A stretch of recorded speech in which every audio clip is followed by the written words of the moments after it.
కానీ ఇలా పరిస్థితి ఏంటంటే నీళ్లు లేవు, ఇవాళ కడకడానికి నీళ్లు కూడా రావట్లేదు.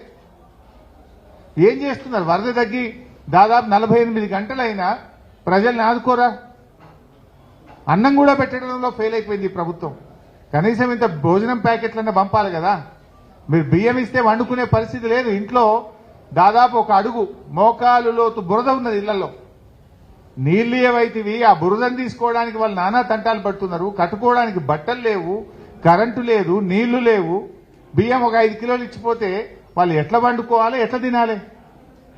కనీసం ఇంత అన్నం ప్యాకెట్లు కూడా సరఫరా చేయడం చేతనైతే లేదా ఈ ప్రభుత్వానికి? పూర్తిగా ఈ ప్రభుత్వం ఒక దివాళాకోరు ప్రభుత్వంగా మారిపోయింది. ముఖ్యమంత్రికి వ్యంగ్యం ఎక్కువ. మోకాలికి బోడగొండుకు లింకు పెట్టి పిచ్చి మాటలు మాట్లాడే ప్రయత్నం చేస్తా ఉన్నాడు ముఖ్యమంత్రి గారు. ఇక మేము డిమాండ్ చేస్తా ఉన్నాం. కేంద్రం కూడా ఫెయిల్ అయిపోయింది. ఈరోజు కేంద్ర ప్రభుత్వం కూడా రాష్ట్రాన్ని ఆదుకోవడంలో ఫెయిల్ అయింది. 8+8 = 16 కాదు, 0 అయింది. కేంద్ర బడ్జెట్లో 0, వరద సహాయంలో కూడా నష్టమే అయిపోయింది.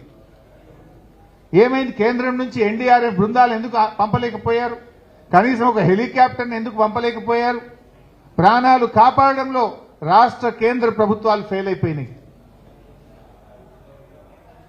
ముఖ్యమంత్రి గారిని డిమాండ్ చేస్తున్నాం, అఖిల పక్షాన్ని ఢిల్లీ తీసుకుపోండి, మేము వస్తాం.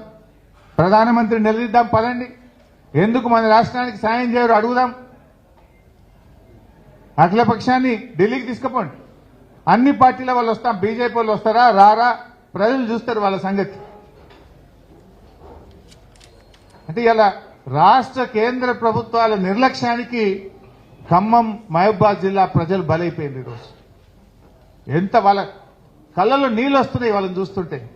ప్రతి మహిళ వాళ్ళ ఆవేదన, తడిచిపోయిన బియ్యాన్ని చూపిస్తూ ఒక్క వస్తువు కూడా లేదు. కొన్ని అయితే ఇళ్లలో నుంచి కొట్టుకొని పోయినాయట, వరదలో కొట్టుకొని పోయినాయి. అసలు సామాన్లు లేవు అన్నా, స్టీల్ బౌల్లు తప్ప ఏమీ మిగలలేదు అని ఒక మహిళ చెప్పింది. ఆ స్టీల్ సామాన్ ఒకటి కొన్ని చోట్ల మిగిలింది బురదల. ఇంకా మిగతాది ఏది పనికిరాదు. ఇక కాగితాలు పోయినాయి, డాక్యుమెంట్లు పోయినాయి, బట్టలు పోయినాయి, డబ్బులు పోయినాయి, సమస్తము కోల్పోయింది. ఆ స్టీల్ సామాన్ ఒక్కటి మిగిలిందన్నా, అంతకు మించి ఇంకేం మిగలలేదని చెప్పి పాపం ఆ మహిళలు కన్నీళ్లు పెట్టుకొని మాట్లాడడం జరుగుతూ ఉంది.